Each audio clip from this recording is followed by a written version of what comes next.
Welcome average Joe Nation from around the globe. Props to you for staying up to date and keeping in the know. Fantasy football, man, very soon you'll reign. The knowledge that these three guys have, man, it is insane. Fantasy football talk, hateful eight, they wear the crown. Hold it down, Pickle, Blackburn, and Trimboli, hold it down. Pulling up to LB Design Studio, we're getting loud. Season 2, headphones on, red light go, break it down. Welcome back to the Hateful Eight Fantasy Football Podcast. It's officially 2019. Wow. Sorry, my ear was itching. Anyways. Yes, this year's off to a great start. Yeah, well, it ended horribly, so why not start off horribly? So, anyways, today's show we'll be continuing the next, I guess, segment within the series of Year in Review, but this week it'll be specifically running backs. Yay. Yeah. Don't be too excited. Well, we're not all the big running back guy like some people in this room are all about making sure that they have plenty of running backs. Hey, you can't have enough of them. I did try your approach this year, and it somehow succeeded, so maybe I can't be too mad at you. Listen, you can go get a wide receiver. You can't get a running back. This is true. No, actually, you can still, but whatever. Anyways. Yeah, no, I couldn't get a wide receiver this year. I was seeing if it would fly. No. Anyways, we'll be talking about running backs this week, kind of talking about how the top 12 finished, as well as where we kind of had them ranked as well. Some of these guys are surprising guys based on injuries, and some guys just kind of were really successful and you couldn't have predicted it kind of thing. So, but yeah, the main thing for today, make sure you follow the show's podcast Twitter handle at the Hateful 8FF. Make sure you follow us on Facebook and Twitter and Instagram. We're on all three of those platforms. We stay pretty active, even though it's the off season. We like it. Yeah. Message us, please. Anyways, so with that, there are only a few pieces of news this week. The big one in Pittsburgh is Antonio Brown may or may not be a Pittsburgh Steeler in 2019. Well, I should say the 2019 season, since he still is a Pittsburgh Steeler. We need now. a diva drop. I know, right? I think there, as the old saying is, where there's smoke, there's fire. There is definitely a fire getting bigger and bigger every week. It just seems, and I mean, it started with the Le'Veon Bell situation. I just think that Tomlin has lost the. I don't want to say control. I just think that he's not a fan favorite of the players right now, or the majority of the players, I should say. And I just think you got another guy, a Big Ben. It seems to not get along with Antonio Brown right now for whatever reason. But it just sounds like right now with some of the stories that are coming out that Antonio has once he signed the contract, kind of flipped the switch and being holier than thou, if you want to call it that, where he is the best of the best. Nobody can touch him. Nobody can put their hands on him in practice. He's the franchise. I think someone said that he said once to a player, a cornerback, that tried to put their hands on him. So, well, see, I don't know any of this firsthand or nothing, but to me it sounds like it's all ego here. Mm-hmm. And he's got to learn that the head coach and the quarterback are always going to be 1 and 2 over him. I don't care what a receiver says. So. Well, specifically in this organization, I guess, is what's the best way, because Mike Tomlin is the Rooney family's guy. They've made it very clear. They went out and found him. He wasn't like an internal guy that they promoted once Cowher left. I mean, they went out and found him. They wanted him as their head coach. Big Ben is a fan favorite for the family. And honestly, you really think about it, the Rooney family really hasn't paid a ton of money to wide receivers or running backs historically. And they made a big investment in Antonio Brown right there before he turns 31. He's right at that 30 mark, which typically wide receivers start trending down pretty drastically. Yeah. And you've got a young up-and-coming guy in Juju Smith. You went and drafted another wide receiver, and I just drew a blank. Who it is? James Washington. Yes.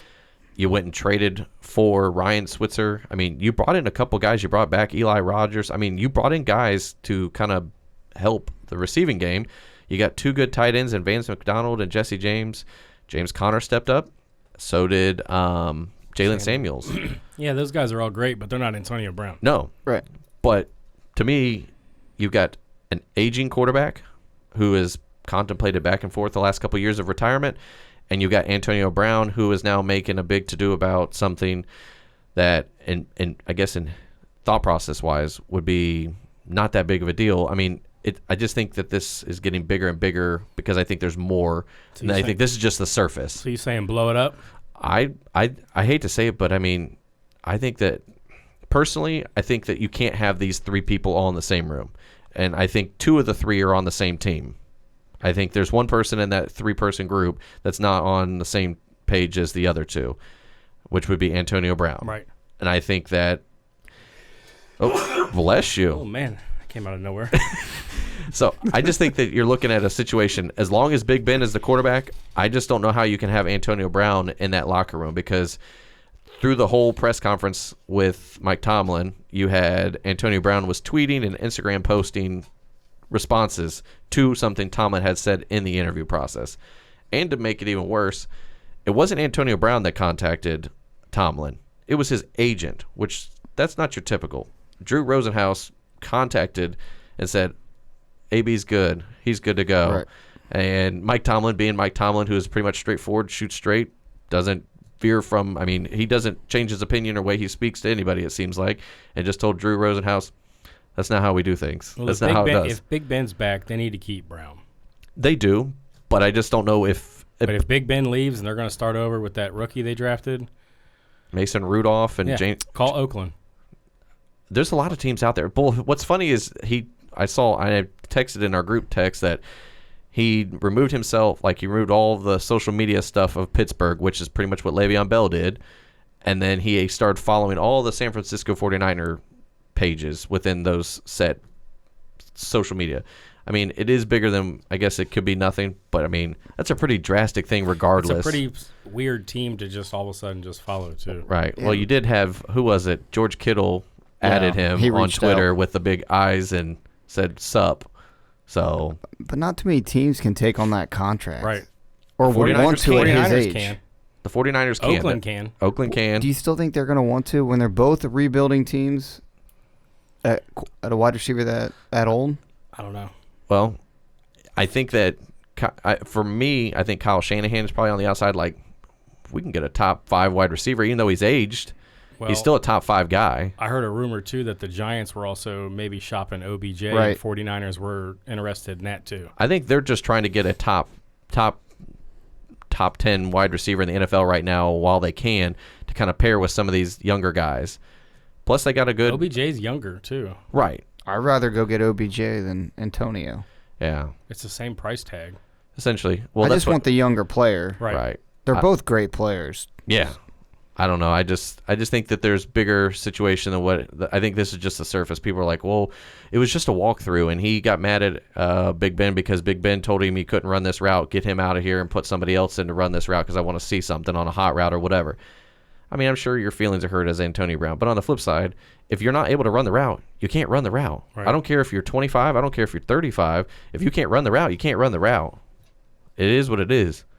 But Let's be honest, Juju balled out this year. that doesn't help Antonio's case. Yeah. Stat, Juju had a better year this year than OBJ's had in any point in his career, statistical-wise. Wow. You know what? Hit him with that.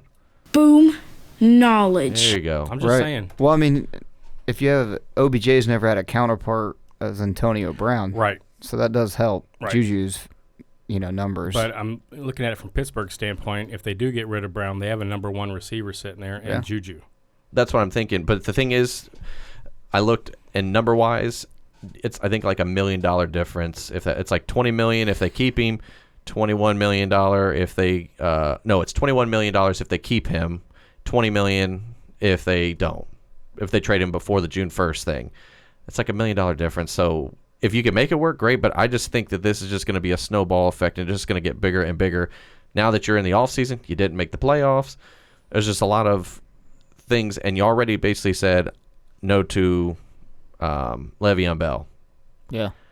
So they made a point, but the problem is they paid Antonio Brown. So I don't know. I just think there's going to be, I think it could be a shakeup. Could he be back next year in Pittsburgh? More than likely. I think that's probably, they'll mid fences, they'll be done, they'll be over. It'll There's smooth still a over long this way to whole go. season. This season isn't even over yet. Right. Right. But if we're getting close to the draft and it's and it's still being talked about Antonio Brown wanting to be somewhere else and wanting to be gone, don't be surprised if before the draft he's traded for like a first-round pick and his contract straight up. Because, I mean, he still is technically worth a first-round pick. I know it sounds bad because he's 30-some years old. He'll be 31. He's 31 right now, but he's still at the top of his game. For a 31-year-old, he is still in a top 5 overall wide receiver. Yeah. So we'll see. And then we had the overall head coaching vacancies coming through. The carousel of coaching fire. It seems like every year we go through this. Yeah. So you have Cincinnati, you have Cleveland, Bye. you have the Jets, you have Denver, you have Tampa. I'm trying to think who the other one is. Arizona. Yeah. Is there 7 or is that it? Is it just those 6? I couldn't remember. I'll have to look at it, but Cincinnati's bringing in Denver's ex-coach. Vance Joseph is coming in. And Hugh Jackson's interviewing today. You know what's interesting about the Vance Joseph thing? He tried to go to Denver because he was assistant coach with them, right? The year that they won the Super Bowl. Yeah. But Cincinnati said no, wouldn't let him out of his contract. Do you think he's really going to want to go back to that? Probably not. I mean, listen, he's going to interview for every head coaching spot because I know that's what he wants, but Yeah. I don't think Cincinnati would be my first choice. For him, at least. For Joseph? Yeah. Yeah. No. He'd be better suited down maybe in Tampa or a little bit better situation setup-wise. I mean, if you go to Tampa, you're getting Mike Evans. You've got Cameron Brate. You got O.J. Howard. You got a young running back core that you can kind of interchange as you want, which you clearly did in Denver, and it was successful for you. You got a pretty decent offensive line. You got a young defense that you can build upon, which is what your main, staple is being a defensive guy. But the problem is the same problem he had in Denver. He doesn't have a good quarterback. Right. Yep. You could draft. I mean, both Case Keenum and Jameis Winston both show flashes of great, Yeah. but they also show more flashes of Horrible. being terrible. Yeah. So. And you got Fitzmagic waiting in the background. Yeah. I don't know. I just think that there's a lot of situations and a lot of setup. I mean, you really think about it. I hate to say it, but the Browns and the Jets are the best situation for a head coach going in. As sad as that sounds. The Browns are sitting pretty right now. They're on the rise. If they can they brought in Mike McCarthy for an interview. If they can get him, that'll be really good for them. I was going to say, who would have thought, a couple years ago that would be sitting here talking about how the Browns head coach open spot is like actually the diamond out of all the open head coaching spots right now. Well, we've been saying it for 2 years that the Browns have steadily been getting better, making their roster better.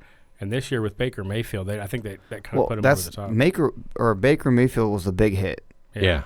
The fact that he works makes everything else that they've done perfect. Yeah. True. But they got a lot of weapons there. And Chubb was a good pick. Yeah. Most definitely. So, anyway, so we'll see how that goes. But over the next couple of weeks, I'm sure there'll be a lot of interviews and a lot of hey, we're interested. It might even come in post the college playoffs. Some of these head coaches in college ranks, as well as the offensive coordinators and stuff like that. So we'll see. I want a young guy in Cincinnati, though. Well, the Oklahoma guy coach stayed put. Riley. Yeah. He was linked to the NFL. He signed an extension at Oklahoma. That was their way of kind of keeping him around a little bit longer. So we'll see. But all right, let's go ahead and get into the year in review running backs segment.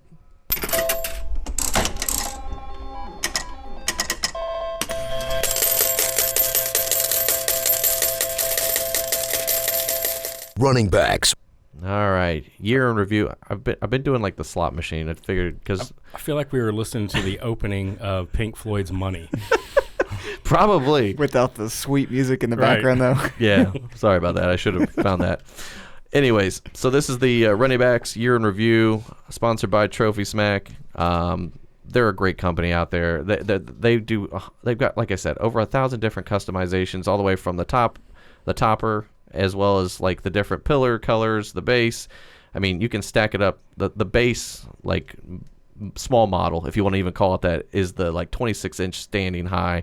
It goes up to like 50-something plus. I mean, it's just nice. It's ridiculous how much. And then you can stack a trophy on top of a trophy. You can have 2 different toppers, interchangeable. Plus, they've got the loser trophies, and they just announced the other day that they're actually for 2019 officially going to be coming out with championship belts, as well as for like fantasy baseball, fantasy basketball trophies as well. So they're starting to get the wheels going forward. And I mean, I think the football trophies and stuff were just the beginning for them. So I'm excited for that belt. yeah, that's going to be cool. I haven't seen the mock-up design yet. I'm hoping to see that here in the next month or so. But When it's ready to go, we're getting one for our league. yeah, most definitely. So, but if you do still need a championship trophy or fantasy championship ring, you head over to Trophy Smack's website. We'll have the link below within the description. And if you're on DATV, like I said last week, you can go on our website, click on the Trophies and Rings tab under More, and you'll be able to go straight over to Trophy Smack's website. They still got the deal. If you use the promo code TH8FF, ring, all one word, all caps, you get a free championship ring with the purchase of your trophy. So They're sweet. most definitely. All Remember, free engravings. You just want to update your trophy. You've been together for a while. They've got, I Everyone's think it was name gets on 19, there. right? Yeah, that's So- a lot. That's a lot for, I mean, you could just buy, I mean, they come standard with 19 of them. Even if your league's only been around for 5 years, you can still get 19 of them and have them engraved later type thing. Right. So, all right, let's get into the running backs specifically. So we'll just talk about who the top 13 running backs were in the half-point PPR scoring, and we'll just kind of explain where we had them overall ranked. So, number one, no surprise here, Todd Gurley. So across the board, we actually had him as number one consensus running back. We just figured he was just going to continue to build on that 2017 campaign he had, which is what he did. And he didn't even play for, at least two. I think, he only played games. two. Yeah, he missed 2 weeks. Week what? He missed week 15? No, not week 15. He missed week 16 because he didn't end up playing. That was the week C.J. Anderson blew up. And 17. And he didn't play 17. So still. He didn't play 17 last year either, but yeah, he I was like 336 fantasy points and half-point PPR, which is crazy. that's their guy. It's unreal. He does it all. I say that offense is. I know Jared Goff is as we talked on the quarterback show last week. He manages that offense very well. I mean, you got Todd Gurley doing what he's supposed to be doing, but overall, to me, Todd Gurley is the guy. Well, we said it when Cooper Kupp went down. Yeah. We said that Todd Gurley was going to be the guy that picked up the slack. Well, Gurley's a touchdown monster, too. Right. True. What was his ceiling for the year was 35 fantasy points, and his floor was 7. So maybe not the best floor, but that was also, I think, a game that he dealt with that injury where he kind of stayed out for most of the game until like late. So Was that the Bears game? I can't remember which one. It might have been the Bears game where he went out early with that like sore knee or whatever, and then he came back later. So we'll see. But across the board, number one for us. Now this one, did you have something? Oh, no, it was grand. No, we're done after this, though. Cause, Yeah, there's nothing else. there's nothing So else good. number 2, Christian McCaffrey. Man, he came out of nowhere. I mean, we all thought he was going to be. We had him as our number consensus 10, so we thought he was a top 10 for sure. I had him at 8, Blackburn him at 10, and Trimble had him at 11. So we were right there at the 10 mark is where we kind of felt comfortable putting him at, just because they brought in C.J. Anderson at that Right. point. When the last time we ranked out before the season, like draft official season started, we had Christian McCaffrey at our consensus 10. C.J. Anderson was brought in. We were like, why would you bring in this guy? You didn't re-sign Jonathan Stewart, who you could have got for cheaper, Right. who was sufficient enough last year. But overall, then it just seemed like C.J. Anderson was just kind of like, I don't want to say like the clipboard holder, but pretty much. I mean, he didn't really do a whole lot. He had a few games where he kind of got mixed in, had maybe a couple vulture touchdowns, but overall, it was Christian McCaffrey. He did more in 2 games, C.J. Anderson, with the Rams at the end of the year than he did with his whole time in Carolina. Right. Yeah, I mean, this is no shot at CJ, but maybe that's what he is. He's just a backup. He's Complimentary. nothing more. Right? I mean, he came into the Rams after being there for 1 week when Gurley sat out those 2 weeks, and he balled out. True. Yeah. I mean, I don't know. Maybe he just needs a better offense, or maybe a throwing threat in that offense. I don't know. He was with Carolina the whole year, and they just up and released him. Yeah. Well, I So- mean, McCaffrey was doing everything. True. He was on the field for like 80-90% of all the snaps. Yeah. I'm There just was one surprised week. by red zone numbers. I thought C.J. Anderson was coming in just for that. And Right. He wouldn't even utilize that all No. there. So, But yeah, Christian McCaffrey sitting there at number 2 with 327 fantasy points for the year. Was averaging about 22 fantasy points a game, which It's pretty good. yeah, especially for a guy that was probably being drafted in most of your second to third round drafts. Yeah. So, number 3, the rookie Saquon Barkley. Another year, another rookie in that top 5 fantasy running back group. Zeke did it his rookie year. Then you had Saquon did it this year. So He was peppered with the check down. Alvin yeah. Kamara was the year before. That was the other one, rookie-wise. Yeah. Who? Alvin Kamara 2 Yep. years ago. So Yeah. it was Zeke, then you had Kamara, and then you had Wasn't Fournette up there too? his Fournette, rookie I think, year? was in there too. So it's just, The running back's coming back, but yeah. PPR especially, he was getting 8 to 10 catches a game. yeah, Saquon Barkley. yeah. So, and that offense was horrible. So he was used a ton. I mean, if you didn't have Barkley or OBJ, Yeah. Evan Ingram was a streamer guy, but I mean, that was it. That was their entire offense. Right. Most definitely. And it sounds like, from everything I'm hearing, basically if Eli Manning wants to play in 2019, he's going to be the quarterback for the New York Jets, which means Saquon Barkley is still going to be a heralded running back in Giants. fantasy-wise. Not Jets. Well, doesn't matter. They both suck. Yeah, so. well, Sam Darnold might have something to say about that. Well, him and his Cabbage Patch self. Wow. Garbage pail kid. I like you, Sam. I don't. I don't. I don't either. So number 4 though, where we had Saquon, consensus 9. So I had him at 5. Blackburn had him at 14 because I think you were just thinking the offense as a whole in the Giants was Well, just the going to offensive suck. line was straight trash. Right. It was all throughout the season. If it Yeah. wasn't for the checkdowns, I mean, I would say that's where he made a lot of his Yeah. his points on a weekly basis. Was that, and in the yards after the contact, he had a ton. I mean, he had to make I don't know how many moves just to get out of the backfield and run for 30 yards. I mean, he'd be hit 2-3 times and then he'd make it out. But he'll be a first round pick next year. he's going to be a top 5 pick probably is my Oh, yeah. guess. As long as you've got Eli coming back. He'd be a top I- 3 pick. I think Eli is coming back. Well, they said that they've not officially confirmed he's coming back, but they've basically told him that if he wants to play in 2019, that they want him back. And I don't care Okay. who's quarterback. Top 3. Yeah. all right, Volume. He sees way too much in the passing game. Yep. yeah, that makes sense. So, number 4, Alvin Kamara, another did it again type thing. So a lot of people were talking about in the offseason they weren't sure. Or Mark Ingram. Now he did get suspended for the first couple games, so you were like, okay, well Alvin Kamara's going to get all of his fantasy points in those He first was 4 averaging weeks. like 32 points a game. Yeah. He had 2 40s and a 38 or something. I was And saying then when Ingram came back, he was he kind of knocked down a little Yeah. bit, but he set himself pace wise for this position, like where he's at in the rankings for those first 4 games when there was no Ingram. Right. So, but He'll yeah, be- he's go It'll ahead. be interesting next year where he falls. Right. Well, There's no Ingram.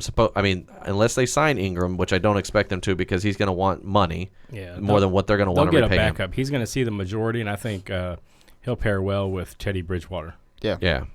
So we'll see. But you got Alvin Kamara just shy of 310 fantasy points on the year, averages about 20, just shy of 21 fantasy points. So that's not bad either. I mean, you got a bunch of these guys that are just averaging 20 plus a game over the next. I mean, it's just crazy how these guys are averaging so much on a week to week basis. So that's why we talked about in the offseason running backs and Well, how if you- to go get if them. you look at this list, every single one of these running backs catch the ball yeah. a lot.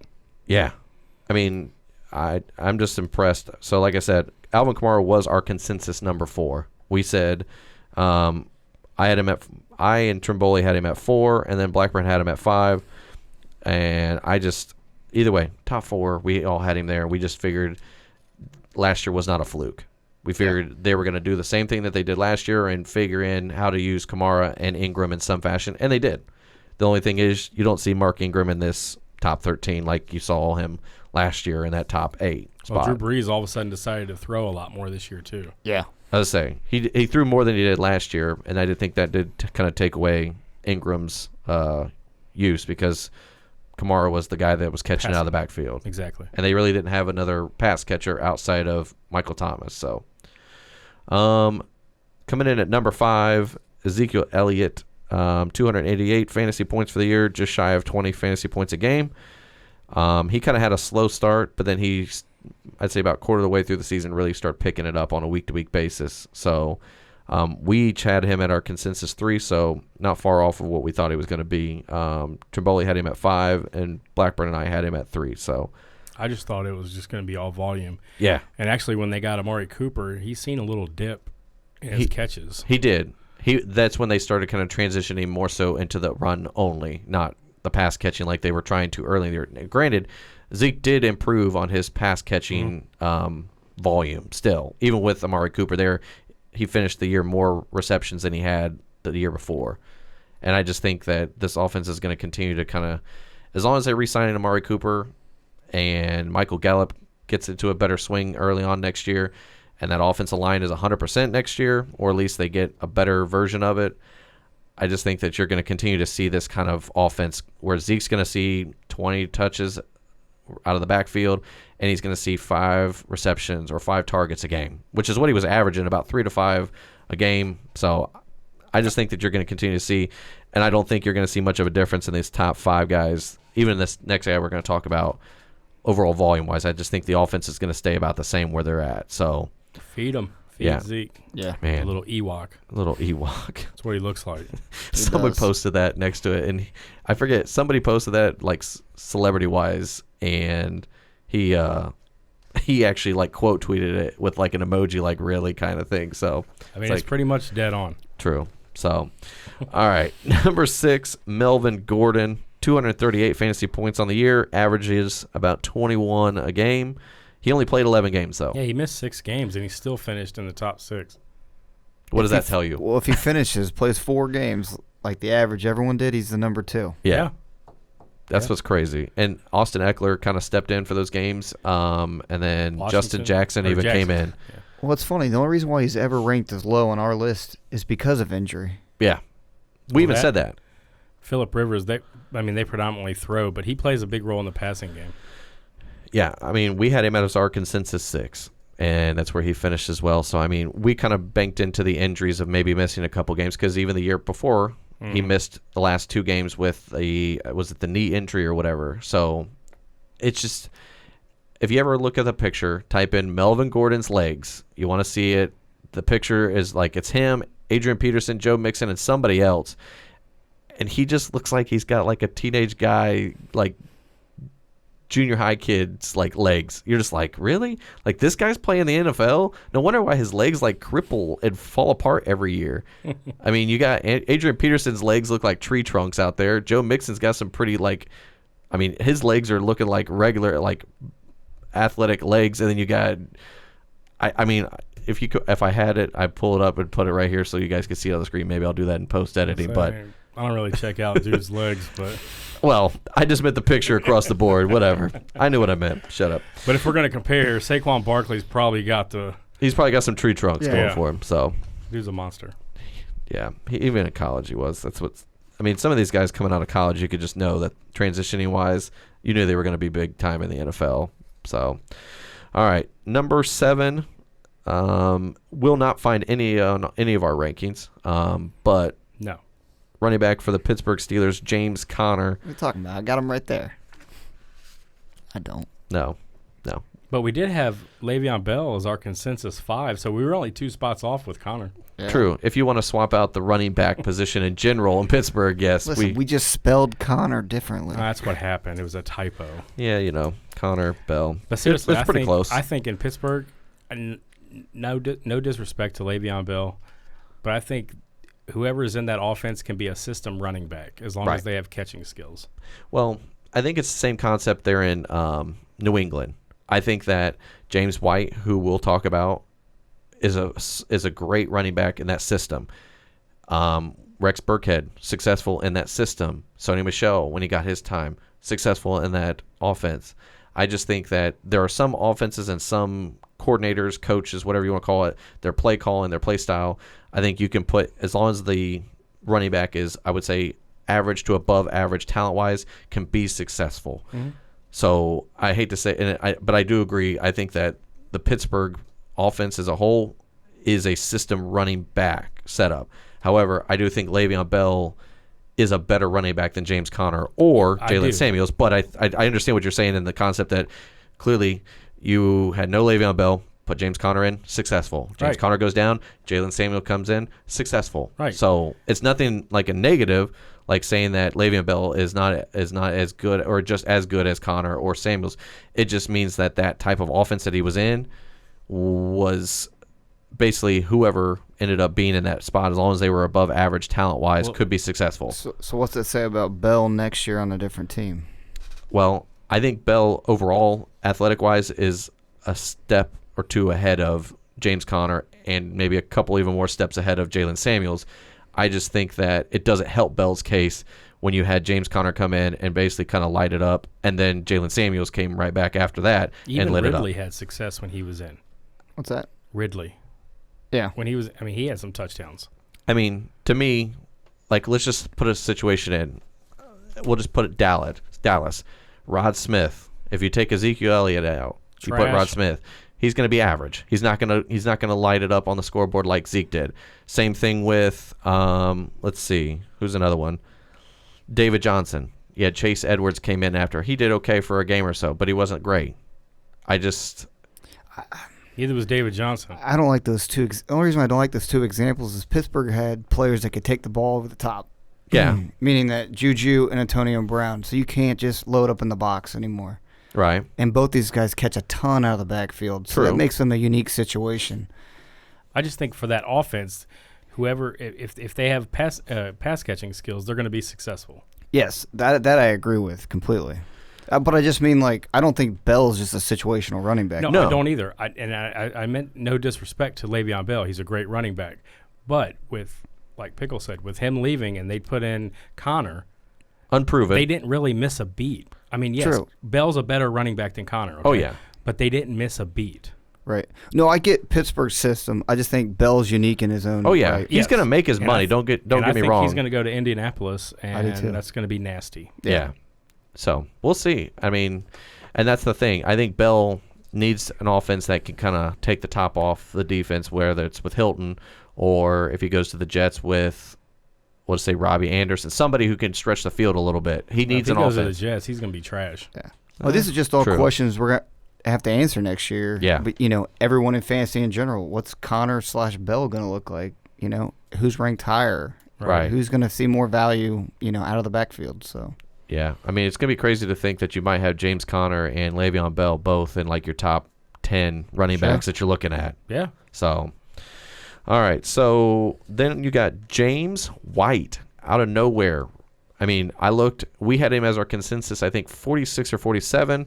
And we had Sony Michel as, I think, like 25 or 26. So we were thinking that Sony Michel was going to be the guy. Well, Burkhead was named the starter. Yeah. True. And then Michel was taken at the beginning of the season, was coming in and relieving Burkhead. James White, we thought was just going to be strictly third down catching back. Yeah. Deion Lewis does. Yeah. Yeah. Well, he came in and blew it up. True. And that's the thing. I mean, James White basically did what Deion Lewis did last year.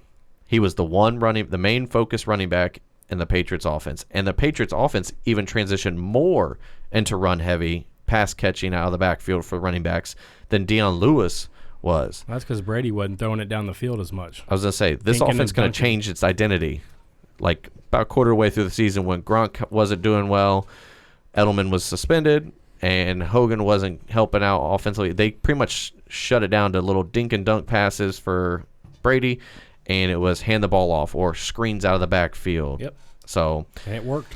Again, I'm excited about looking at this next year because it's another New England backfield. Sony Michel's going to be healthy. Yeah. Burkhead's going to be in the mix somehow, and then there's James White. Yeah. Is one of these guys going to be a? I think James White cemented his role. He's an RB1 then. That's the question I was going to get at. Well, it's hard to do because if you go by this, yes. But if you go by looking at another year of a healthy Michel, because he was in and out a lot this year. Burkhead was out for an extended period of time. If you got those two guys healthy, is he going to see the same volume? We don't know. Yeah. That's the thing when you're looking at this running back situation in New England. You're going to have three, let's just say the stars align, everybody's healthy coming into camp. That's three guys And that's 3 capable guys because like we said, when Burkhead got his chance, he was good. Mm-hmm. When Sony Michel got his chance, when he had those couple weeks, he was blowing it up for 18 points a game. So, and then James White consistently, what did he have? What was his average? 15. I mean, still 15 points a game for a guy that probably was undrafted in your fantasy league or like rounds 13 through 15. And that brings us the last couple of weeks. He only had like 10, 8, and like 6, but in the beefy part of the year, he was getting like 20, 24, 18, 19 points per game every week. Yeah. So we'll see, but it'll be interesting going into the offseason with this setup. So and then number 9, even though he only played 11 games, Kareem Hunt, formerly of the Kansas City Chiefs. He was doing pretty well when he was actually playing, obviously, and then the situation came out, tape was revealed, cut immediately, and at only playing 11 games, which is essentially what Melvin Gordon did, but, I mean, Melvin was out for injury. Kareem Hunt still finished number 9 overall. That tells you the pace he was at, which was, 19 a game? Yeah. About that 19 a offense week. is tearing it up, or tore it We're up. seeing a trend here with all these players. They got high-octane offenses. Yeah. Or above average, at least, offenses. They got a passing threat. That's the biggest thing. So I think James White's the only one that really doesn't have a passing threat offense. I mean, I know it sounds bad because Brady's your quarterback, but really the wide receiver group and Gronk and then we're just kind of White and Barkley, because Eli's really not that big of a passing threat either. No. But Barkley and Kareem Hunt probably exceeded the dump off. Yeah. Most definitely. I think the change in the defensive rules when they can handle how they can attack the quarterback and how they attack the wide receivers has really changed the game. And there's a lot more points going to the wide receiver that's what kind they of want. position. Well, that makes these running backs now even more valuable. Yeah. At least the ones that can catch out of the backfield. Now, we talked about system running back with Bell, Connor, Samuels. Do you think that the Kansas City backfield is a system, like the running back position is a system? Damian Williams came right in, and look what he did. Final couple weeks of the season. Spencer Ware. Right. I mean, these guys literally, it just trickled down to the third guy. Ware did it. Ware's done it before. Right.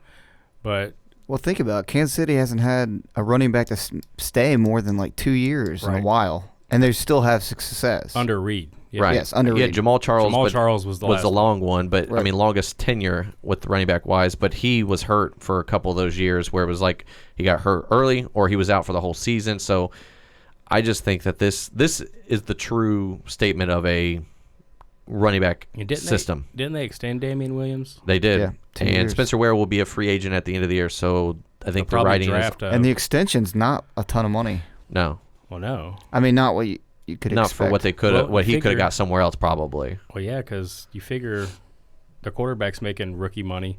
Damian Williams ain't making that much money. That's 2 high-profile spots, so maybe they can. Well, they're going to have to pay Tyreek Hill and Travis Kelce here pretty soon. Get one of these free agent wide receivers that's out there. Yeah. Yeah, they need to get one more guy. So I'd be guessing that they'll probably be taking a running back somewhere in that first quarter of the draft, maybe the first like 2 or 3 rounds. They'll be looking for a running back to kind of bring in to pair up with Damian Williams. Where was Hunt? He was 3rd round? He was I think he was a 3rd round draft pick, out of Toledo. 3rd or 4th. So Because he was small school guy. yeah, right? he was out of the MAC. He was at Toledo. So yeah, I just think you can anymore in these drafts for running back purposes. There's always those stud running backs, those 2 or 3. Like Saquon was the stud his year. Todd Gurley was the stud his year. Zeke, Fournette. I mean, Christian McCaffrey was kind of talked about, but there was a lot of concerns about his size and his ability of like durability actually transitioning to the NFL game. Alvin Kamara, he was like a 7th round pick. Yeah, he wasn't even projected nothing. So Melvin Gordon, I think, was like a 1st round or 2nd round pick. I mean, James Conner was a late round pick. David Johnson was, I think, like a 4th or 5th round pick.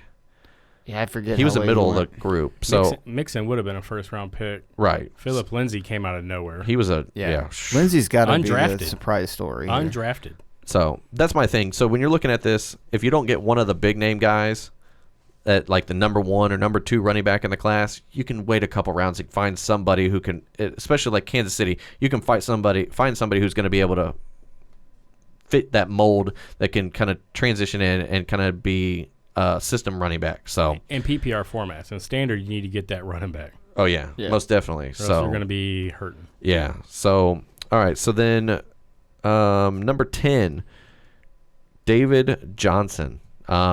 We had him as our consensus number 2. I had him at number 2. Blackburn had him at 4, and Trimboli had him at 3. Offense just sucked. That's the best way I could put it. Yeah, Quarterback play was terrible. Sam Bradford got hurt early. Josh Rosen pretty much was going through that rookie. They gave bumps. Sam Bradford $20 million to sit on the bench all year. Yeah. That offense just never clicked. No, it never did. To be up there in the number 5, you got to score touchdowns, and David Johnson just wasn't scoring enough touchdowns. Well, when Leftwich took over as offensive coordinator, you've seen a little bit of change in David Johnson, but it still wasn't the David Johnson we're used to seeing. It was like Barkley numbers. It was the dump down. Yeah. Yeah, but I mean, you think about it, a rookie quarterback who was kind of going through the ups and downs of a rookie season. Christian Kirk was slow to get acclimated to the game speed early, and then by the time he was actually kind of picking up pace, he got hurt. Yeah. Larry Fitzgerald hurt pretty much the whole year. They didn't really. Ricky Seals-Jones never really took off like we expected him to. So it was just a bad year. I just say, and what was it? Wilkes is gone. So I mean, I just think it's 2018 for the Arizona Cardinals was just a wash, for good or for bad. So, anyways, Chase Edmonds vulturing touchdowns. He did at the end of the year. Yeah. So we'll see. Number 11, Joe Mixon. Yeah, we ended up having him. We didn't even have him in our top 13 consensus, did we? No. I think we had him. I think he was like 15. In the upper teens, yeah. So, and we just didn't know what we were going to be getting out of the Cincinnati offense because they did have Gio. I think he's my 13. Okay. I think I had him at like 14 or 15. So, either way, he ended up being the guy. They transitioned him into the main focal point in that offense outside of A.J. Green. The tight ends seemed to get hurt every other week, so it just... Every year? Well, it was like 1 week, Croft was hurt. 1 week, Eifert was hurt. Then Eifert was down for the season. Then the next week, Croft got hurt. Uzuma was never really... I mean, he had a couple weeks where he was banged up, not really 100%, and it's just... The offense is a whole tank. Mixon was hurt 2 games. Right. Yeah. I mean, he only played, 13 games? He still finished? Technically, he played like 12 and a half because half that game he went down with the injury. So True. They just need to get an O-line. If they can get an O-line together, then they'll be okay. True. Listen, if you can get that going, you could be like the president there. Yeah. They just can't get anything right on the line. So, well, he only missed by, maybe 3 a point between him and David Johnson being in the top 10. Yeah. Mixon, if they can stay healthy and like you just said, get a line, Mixon could be a big play. Yeah, absolutely. Moving forward. Yeah. Then you got number 12, rounding out the top, the RB1s, Philip Lindsay, the unsung hero. I think he's kind of like, I want to like not disrespect him or the guy I'm going to mention because I think they both have their own strengths and they're different style running backs, but I think he's this year's Alvin Kamara. Out of nowhere, not really highly, not drafted in fantasy wise, picked up probably about quarter of the way in the season and ended up blowing it up. I mean, at one point he was I think he was number like 8 or 9 at one point in the fantasy leagues. He got hurt, and he kind of played sparingly the first couple games. When it says games played, he played 15, but it was like... Yeah, he didn't start the first like quarter, maybe third of the season. Which is exactly what Kamara did. Now, Kamara just was touchdown crazy that year, but I just think that this is kind of the same situation that Kamara came out of nowhere. No one drafted him in their fantasy leagues. No one really knew who he was unless you were a fan base of Colorado or him or the Denver Bronco fan base. Everybody was all Royce Freeman. Yeah. Even us, we were involved in that. Well, and Vance Joseph really screwed this up too because he should have played Lindsey more. I agree. He just kept trying to put all 3 running backs in at one point. It's just not it. Lindsey was giving you all the production. Yeah, Even early on, like when Freeman, he just wasn't getting it, and then they would put Lindsey in because they'd be behind, and he would show out. Right. And then when Booker came back, he was still playing Booker. I'm like, I don't get it. Lindsey's all. Booker needs to roll. Yeah. That's probably why Vance Joseph is no longer the head coach there in Denver as well. He couldn't get the one thing that was written on the wall that anybody who coaches Pee Wee football could see. You put your best player out on the field. Go look up his 2-minute offense. It's terrible. That doesn't even. I don't even need to. I'll draw it on a board for you. It's a bunch of X's. I told you Case Keenum wasn't going to be as good as he was in Minnesota. I agree with you. Yeah. Sorry. But yeah, so Philip Lindsay came out of nowhere. He was kind of your fantasy darling that you snuck in and got out of nowhere off of waiver wires and kind of probably carried a lot of people to the fantasy playoffs for sure. Yeah. So, and And then number 13, just outside, Tariq Cohen.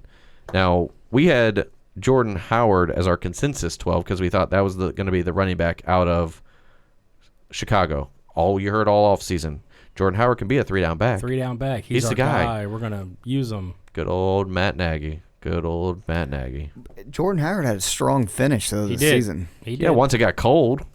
What? And they couldn't get Tariq Cohen going out in like the cold field and everything. Well, I think Tariq Cohen for 3/4 of the season took everybody by storm. He had a really good season, but then everybody started game planning for Tariq Cohen. Right. And that's what I think makes Nagy smart, though. Now he's got Howard back in the mix, which now you're using both again. Yeah. But again, moving forward, fell off a lot. Yeah, and then moving forward next year, this is another fight we're gonna have here. I don't think Jordan Howard will be Chicago next year. I just think that they're gonna part ways with him, bring in another running back because he's gonna eventually want some money for a contract. He's got what? He was drafted 2 years ago out of Indiana. This is year 3 for him, right? Yeah. So he's got 2 years left, and we'll see how the playoffs go. We'll see. So, but if you look at it, I mean, if you kind of swap out James Conner for Le'Veon Bell, pretty close. If you swap out Tariq Cohen, Jordan Howard, pretty close. The ones that were surprises for me, James White, Phillip Lindsay. Honestly, those were the two biggest surprises when I was looking at the top 13 PPR wise.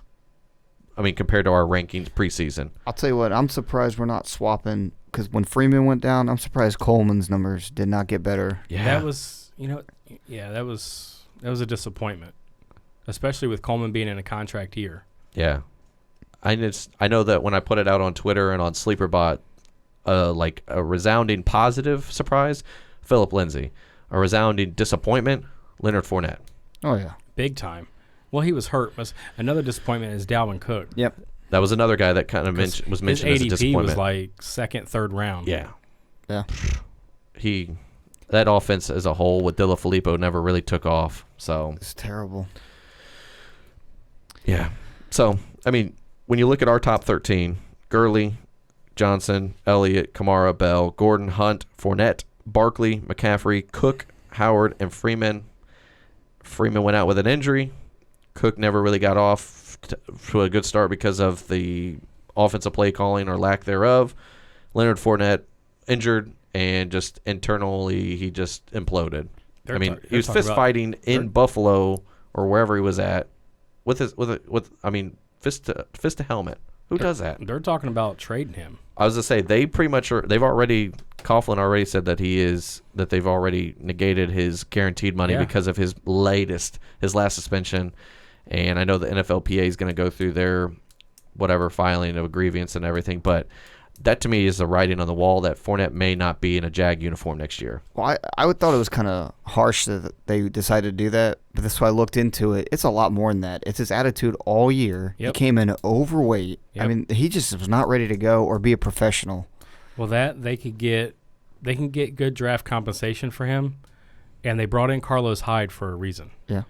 So now you'll have Hyde and Yeldon. Yeldon is a free agent. So is he? And he was involved in the attitude issue because he kind of aligned himself with Fournette. So Carlos Hyde will probably be, unless they bring Fournette back, I see Carlos Hyde will probably be your starting back with a new quarterback and potentially a new offensive style in general.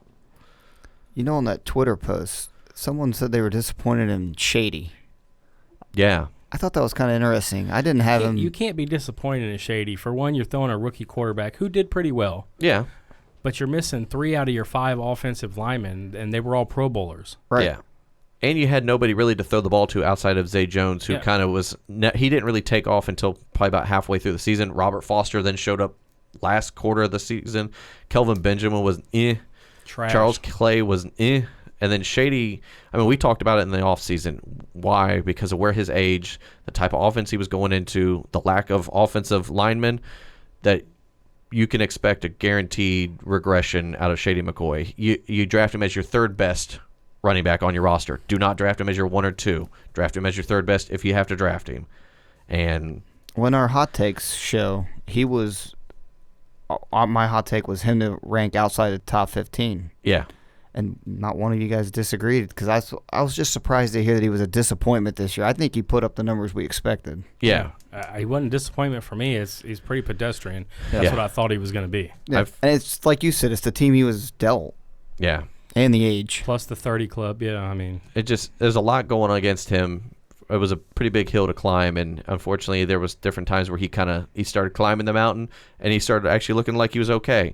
And then he'd get either injured or the offense as a whole just sucked that game, and he was taken out pretty early. I mean, even Ivory was used at times in the offense. So, I mean, I don't know. That offense just was it was Josh Allen was like the only rushing threat. Yeah, that's the only guy worth having. I mean, it's pretty much him and Foster, like in pairing, was about the only thing that you really wanted. Watching Buffalo games is like eating a soup sandwich. It's terrible. I'm trying to picture it. I was trying to picture a soup sandwich, but just think about it. It's all soggy bread falling apart. It's all like, that's not good. No one wants to eat that. No. But I do want a sandwich now. I am kind of hungry. All right. Anyways, that's all we got for you guys today.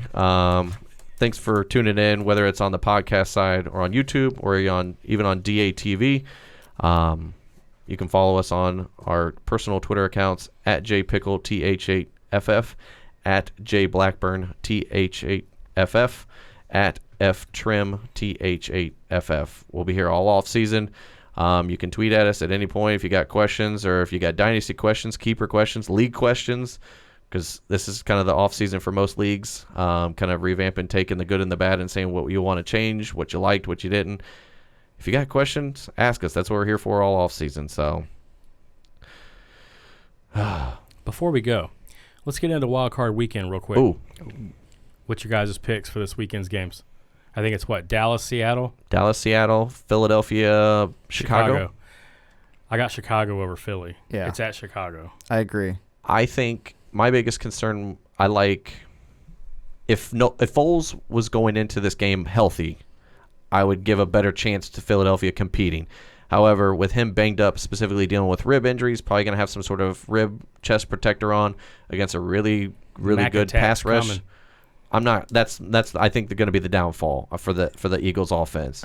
You could have a healthy Foles. I don't care. I think their offense was pedestrian all year. I think that defense is legit. Chicago is a different beast. They barely beat Washington, who was playing with a fourth-string quarterback and no-name offensive linemen. Yeah, that were literally sitting on the couch 3 weeks ago. Yeah, but the interesting game, the Dallas Seahawks game, I could go either way. Yeah. I was gonna say, obviously I'm a Dallas fan and I would like to see them win.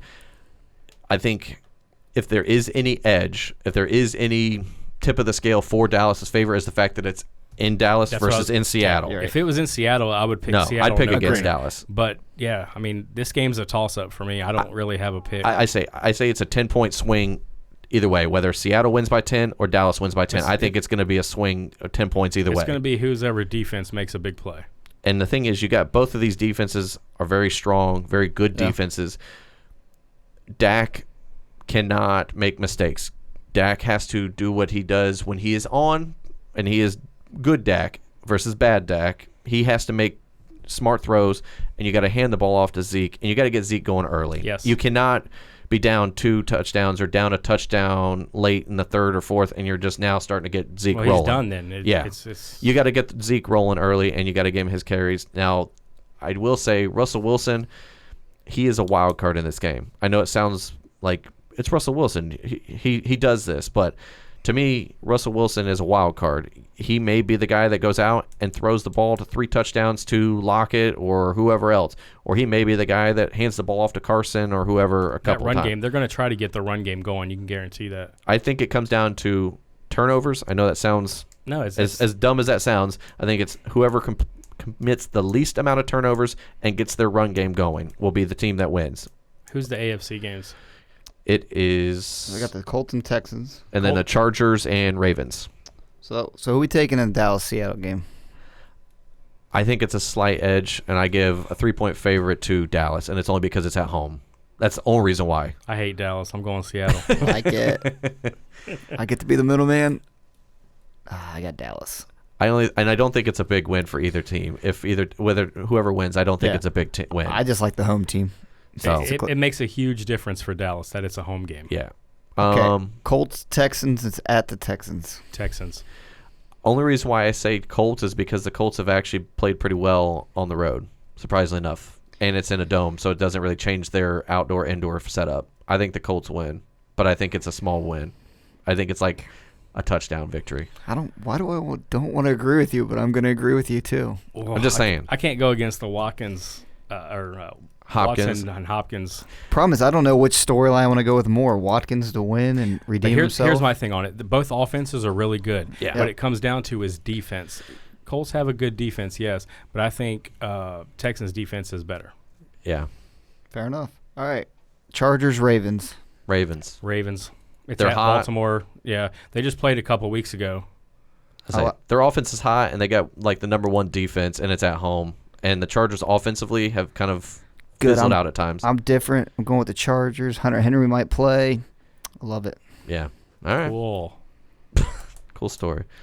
Anyways, but still, all good matchups. Yeah, I'm excited about these weekends. This is good games this weekend. Yeah, I'll be interested to see how that goes, but I don't think any one of these games are blowout games. I think these are close games that's a 10-point swing either way, win or lose. I think the way the NFL changed their schedule, they couldn't ask for anything better. It came down to week 17 for who was even getting in, and now you got these great matchups for the wild card games. Yeah. So I can't wait. All right. Anything else? Nope. All right. We'll see you guys next week for the wide receiver show. There ain't no one like these three. You know you just heard Pickle, Blackburn, and Trimboli. Give the goods talking about nothing but fantasy football. Yeah, it's your year to dominate and to wear that ring.